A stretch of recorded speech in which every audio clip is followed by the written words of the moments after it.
Damos el versículo 17 para terminar la semana pasada y hoy nos corresponde ver lo que nos va a enfocar la palabra del Señor, comprendiendo el contexto que hemos venido.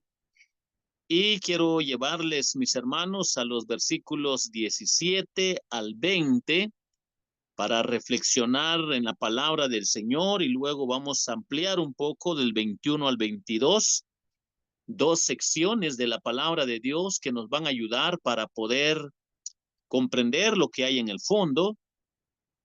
Y hablamos el estudio de la semana pasada que Dios había eh, dado una orden más allá de lo natural para el pueblo de Israel, sabiendo que para ir a Canaán, a la tierra prometida, habían dos caminos, un camino corto, un camino largo, pero en la soberanía de Dios, en la omnisciencia de Dios, en la sabiduría de Dios, Él pues en sus planes y en sus propósitos, Él escogió el camino largo, el camino que les llevó al pueblo de Israel 40 años en el desierto. Y esto nos ayuda a comprender que todas las cosas que suceden no suceden por querer suceder, sino porque Dios, como soberano, como omnisapiente, Él ya sabe lo que está por suceder en el futuro. Él es el Señor del pasado, del presente y del futuro, para que nosotros comprendamos, mis hermanos, que como seres mortales, seres humanos, seres con limitaciones, seres que nuestra sabiduría no está a la altura a la sabiduría de Dios, nuestra mente no está a la altura de la mente de Dios, pues a veces nos cuesta entender los misterios que Dios usa para pulir a su pueblo, para pulir la vida espiritual de sus hijos, para pulir a las familias de fe. Y aquí pues nos enseña la palabra del Señor que habían dos caminos, uno corto y otro largo.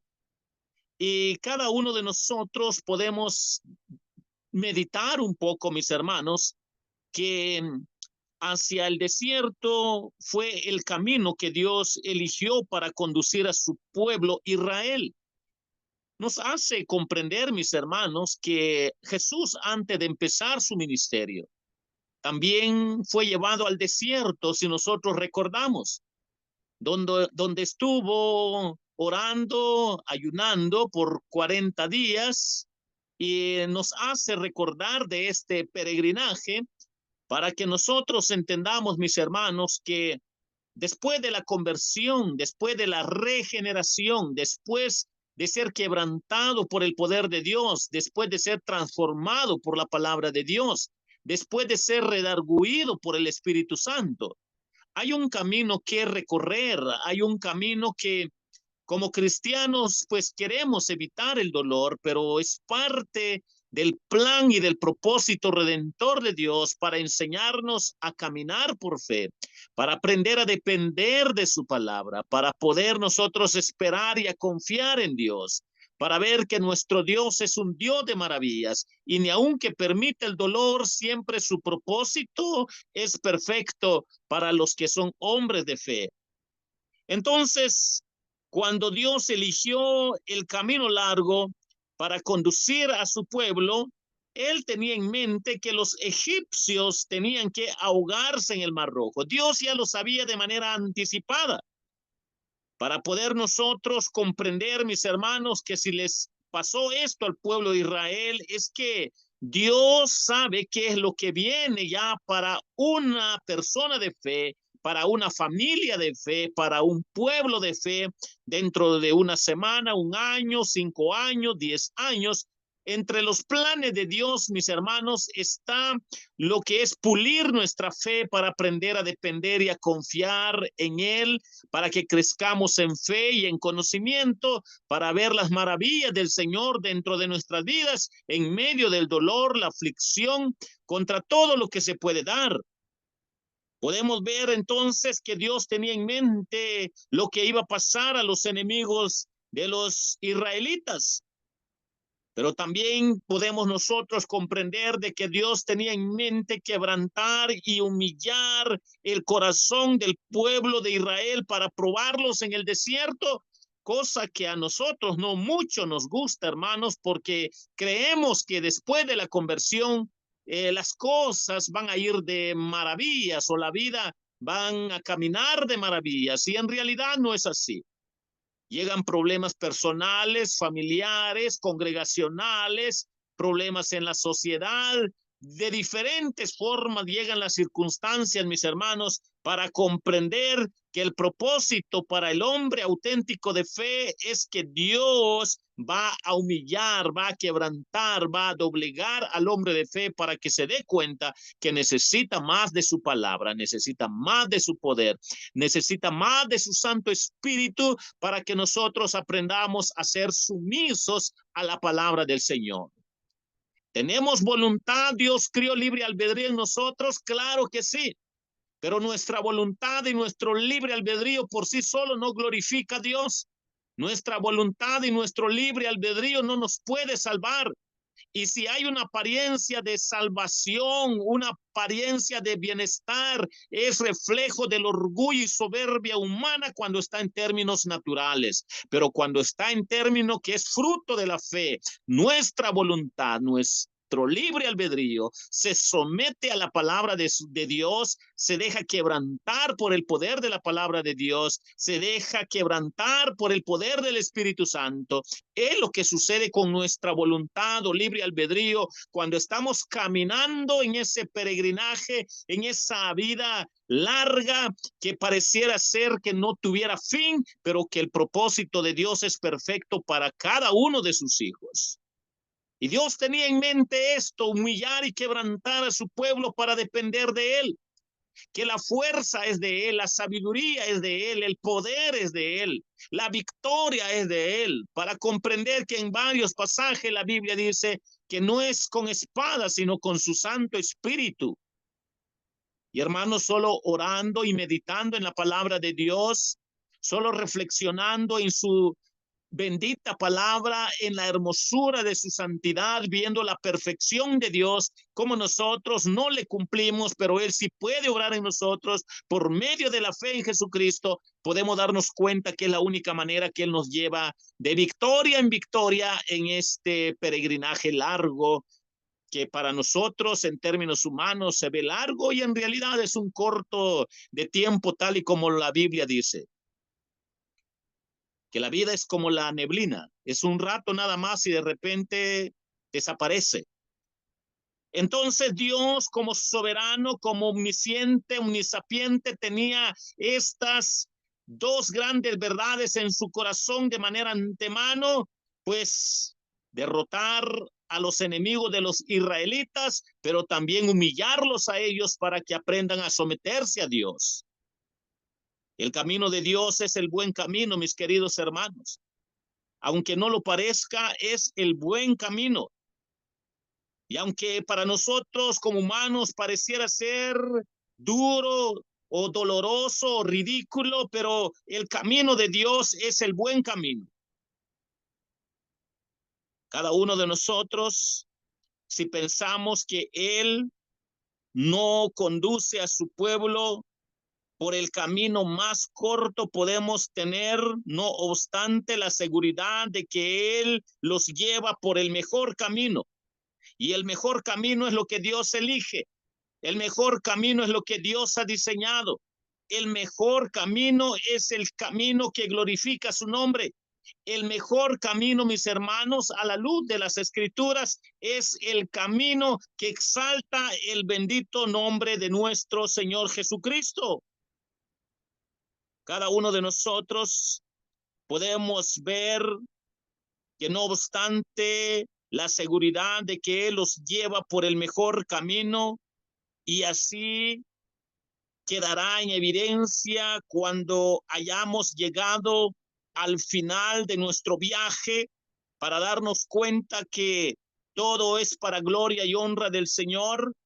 Podemos nosotros comprender que Dios también tenía muy claro para su pueblo, tenía muy detallado para su pueblo de que una de las mayores victorias sería con el ejército más fuerte físicamente, más fuerte en el sentir de armamento, en el sentir de multitud, de fuerza física, en cuanto a la carne humana, y estaba enfocado hacia los filisteos, eran los enemigos súper fuertes para el pueblo de Israel, pero podemos nosotros comprender que era necesario que los israelitas se fueran preparando para las guerras donde Dios tenía que glorificarse en medio de su pueblo para poder llegar a esa Canaán, mis hermanos.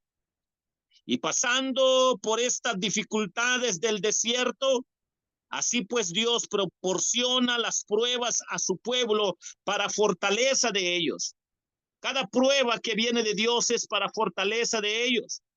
Cuando Dios nos pone una prueba es para que Él se glorifique, es para fortaleza de nosotros, siendo humillados y quebrantados. Mientras que la tentación es para contradecir su palabra. La tentación es para que el ego, el orgullo, la soberbia del humano, pues se apodere de la vida y se ciegue hacia las cosas espirituales que exaltan el bendito nombre de nuestro Señor Jesucristo. Cuando el ego del humano sale a luz, lo que menos exalta es el nombre de nuestro Señor Jesucristo. Pero cuando el ego es quebrantado, sí exalta el bendito nombre de nuestro Señor Jesucristo. Entonces la palabra del Señor nos ayuda a comprender, mis hermanos, que al final del viaje podemos darnos cuenta que el propósito del Señor se cumple en la vida de los hombres de fe.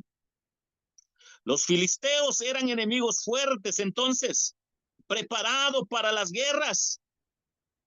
Pero podemos nosotros comprender cómo Dios le enseña a su pueblo que no es con espada ni con ejército, sino con su Santo Espíritu. Pasaron ellos todas las dificultades del desierto. Así pues, Dios proporciona las pruebas a su pueblo para que ellos sean fortalecidos en la fe. Hermanos, salieron en buen orden, si nosotros podemos notar, de acuerdo a lo que hay escrito en los diferentes versículos del contexto del capítulo que estamos meditando, 13 y el capítulo 14. Salieron en buen orden. Unos iban de 5 por filas, otros en 5 bandas, lo que parece ser significativo porque Dios tenía planes para ellos para que aprendan a ser ordenados. Pero podemos notar, mis hermanos, que en este peregrinaje también hay algo especial donde resalta la fe de uno de sus ancestros, uno de sus padres de fe, donde podemos recordar que llevaron en ese peregrinaje largo consigo los huesos de José para recordar de que sus padres eran hombres de fe y que ellos anhelaban y deseaban estar en esa tierra prometida como símbolo, mis hermanos, de que algún día estarían de manera especial en esa Canaán celestial más que en la terrenal.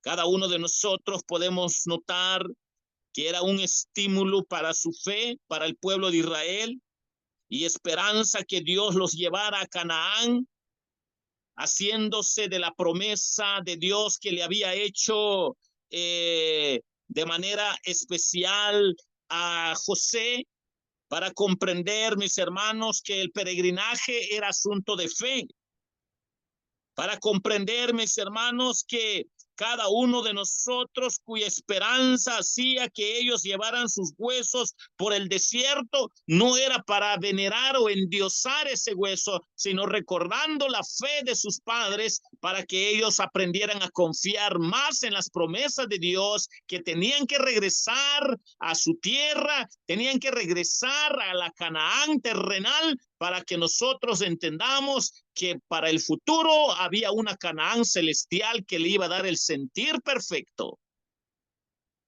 Y entonces vemos este peregrinaje. Podemos ver nosotros que ellos iban en ese peregrinaje, pero estamos hablando el lado bonito en el sentir, hermanos, de que habían hombres modelos que disfrutaron de la fe, de esa relación con Dios y recordándoles a ellos que debían permanecer en las promesas de Dios, seguir el camino de Dios, seguir las palabras de Dios, seguir todo lo que Dios ha indicado para que aprendieran a vivir por fe. Tal y como la Biblia dice, caminar en fe, como la Biblia dice, mas el justo por la fe vivirá.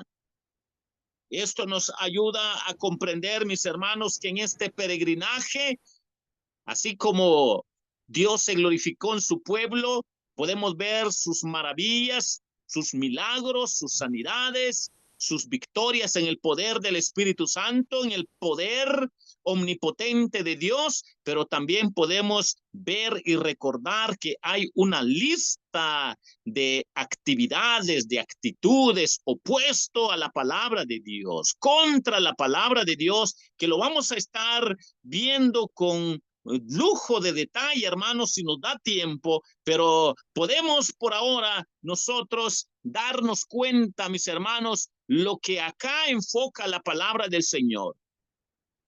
Podemos nosotros comprender también que el Señor iba delante de ellos en una columna.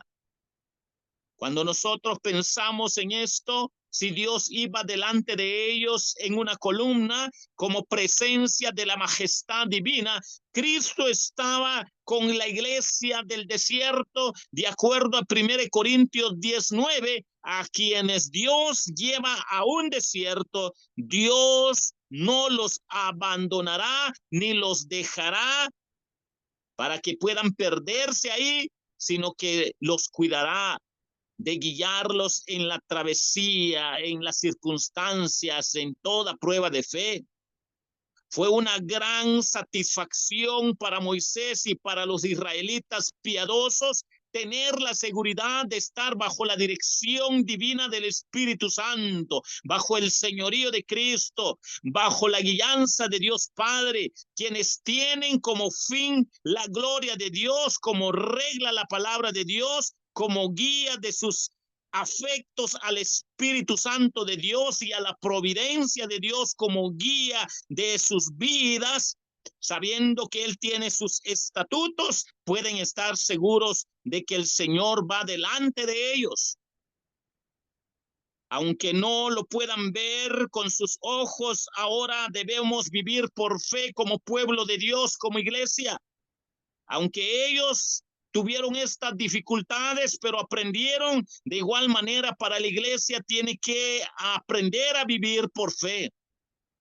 Tenemos que comprender de que la fe es fruto de la fe en Cristo. Tenemos que comprender que el orden bíblico dice que la fe viene por el oír y el oír por la palabra de Dios. Eso quiere decir de que no es una fe particular, no es una fe personal, no es una fe natural, es algo divino, algo que viene del cielo, algo que está en conexión con la bendita palabra de Dios, con el poder de su Santo Espíritu, para que nosotros no creamos que cada persona tiene su propia fe. No, no, no, no, no. Tal y como dice la Biblia, mas el justo por la fe vivirá.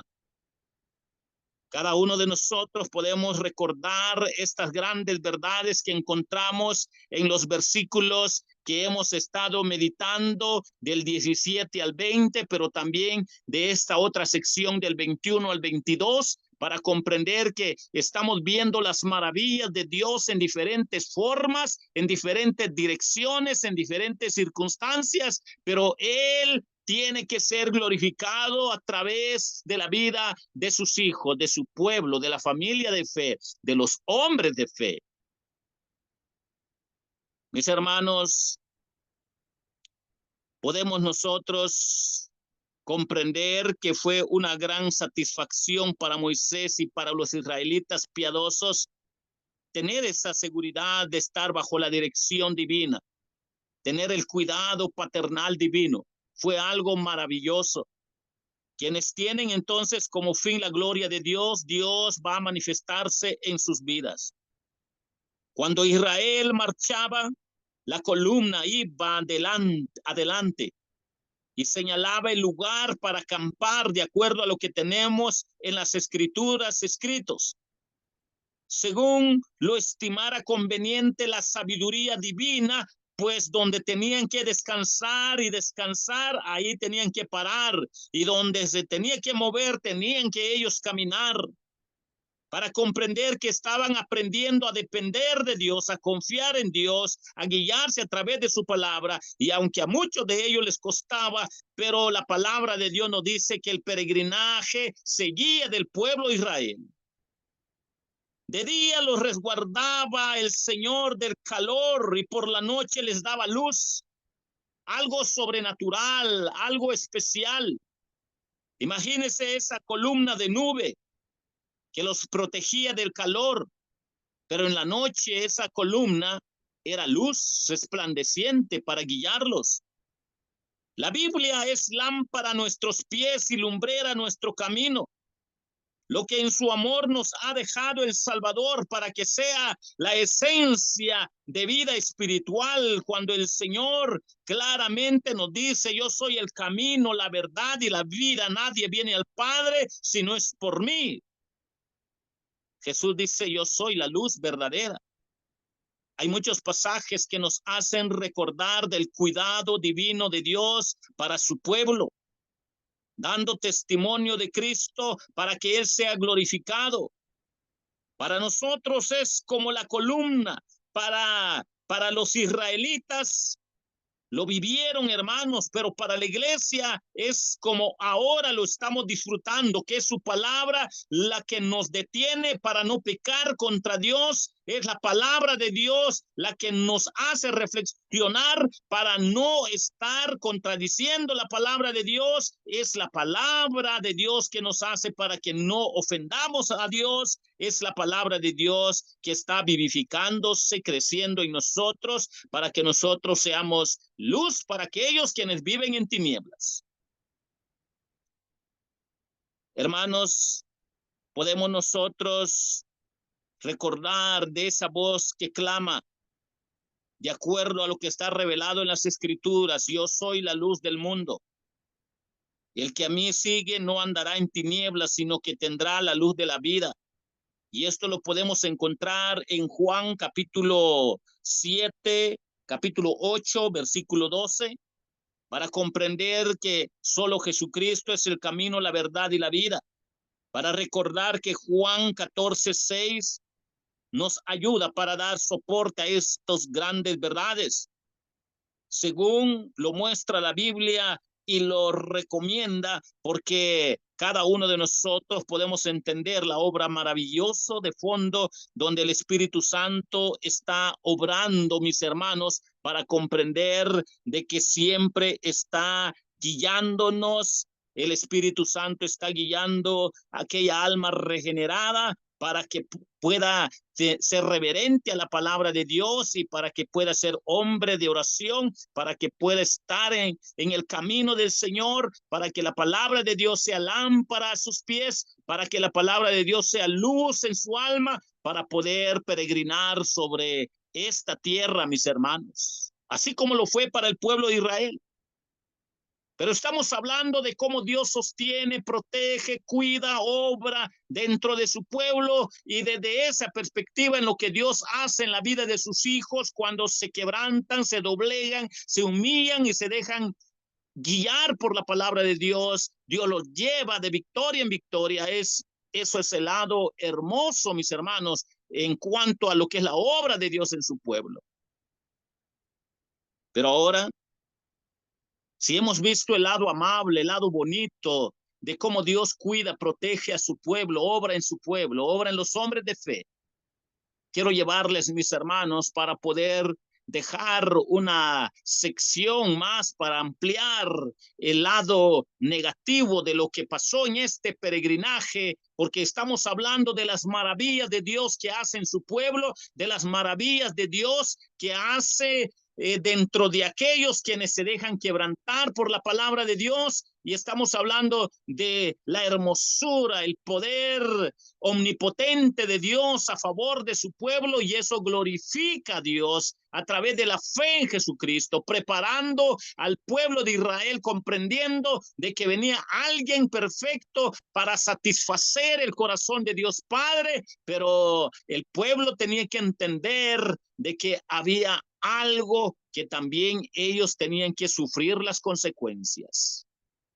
Y es lo que quiero llevarles para la siguiente lección, pero vamos a dejar una pequeña introducción. Y en Primera de Corintios, capítulo 10, mis hermanos, por favor abran sus Biblias para poder comprender este pasaje de la palabra del Señor.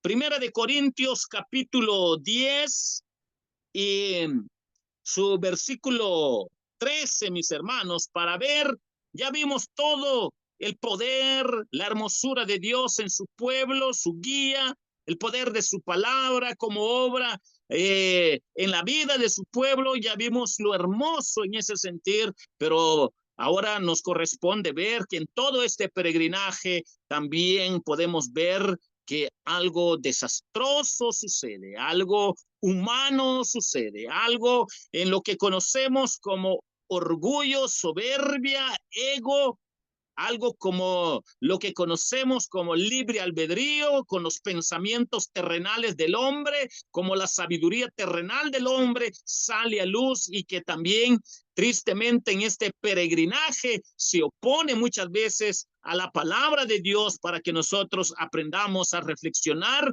en todo lo que pasó en este peregrinaje. Ya vimos la hermosura, el poder, todo lo hermoso de Dios, lo positivo dentro de su pueblo, cómo Dios ama y cuida a su pueblo. Y quiero llevarles lo que dice la palabra del Señor, 1 Corintios capítulo 10.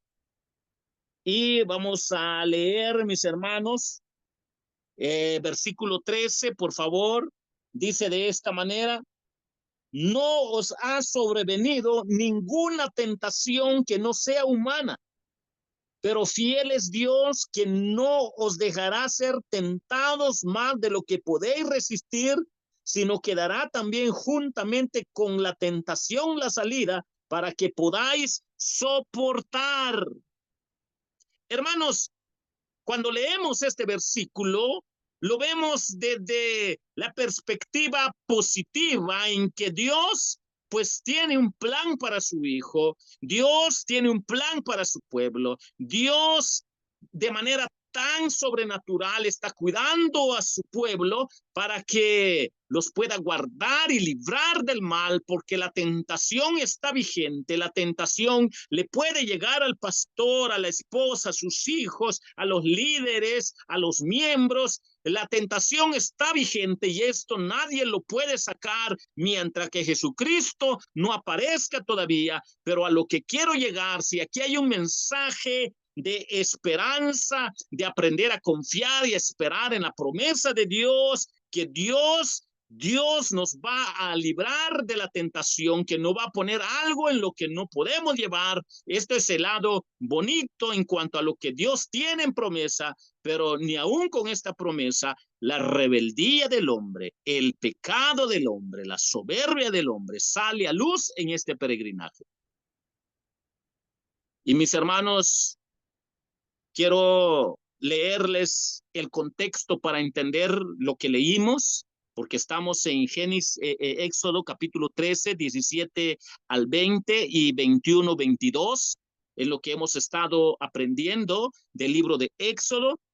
Antes de poder terminar, quiero leer algunos versículos porque la semana que entra, si Dios nos regala vida, vamos a aprender los aspectos negativos de la voluntad personal del hombre, del libre albedrío del hombre, del orgullo del hombre, la soberbia del hombre. Cuando las cosas no se someten a Dios, cuando las cosas el hombre los quiere hacer a su manera y a su gusto. Quiero leerles unos versículos, mis hermanos, para que podamos nosotros quedar meditando en todo lo que sucedió en ese peregrinaje. Dice capítulo 10, versículo 1, mis hermanos, para los que tienen sus Biblias de primera Corintios, capítulo 10, dice: porque no quiero, hermanos, que ignoréis que nuestros padres todos estuvieron bajo las nubes y todos pasaron el mar y todos en Moisés fueron bautizados en la nube y en el mar, y todos comieron el mismo alimento espiritual, y todos bebieron la misma bebida espiritual, porque bebían de la roca espiritual que los seguía, y la roca era Cristo. Pero de los, pero de los más de ellos no se agradó Dios, por lo cual quedaron postrados en el desierto. Mas estas cosas sucedieron como ejemplos para nosotros, para que no codiciemos cosas malas como ellos codiciaron. Ni seáis idólatras como alguno de ellos, según está escrito, se sentó el pueblo a comer y a beber y se levantó a jugar. Ni forniquemos como alguno de ellos fornicaron y cayeron en un día 23,000. Ni tentemos al Señor como también algunos de ellos lo tentaron y perecieron por las serpientes. Ni murmuréis como algunos de ellos murmuraron y perecieron por el destructor. Y estas cosas les acontecieron como ejemplo y están escritas para amonestarnos a nosotros, a quienes han alcanzado los fines de los siglos. Así que el que piensa estar firme, mire que no caiga.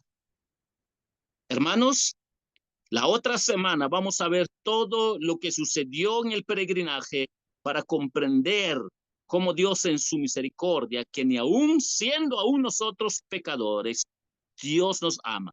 Cristo nos ama para los hombres de fe, pero para los que no son de fe, la ira de Dios está puesto sobre ellos.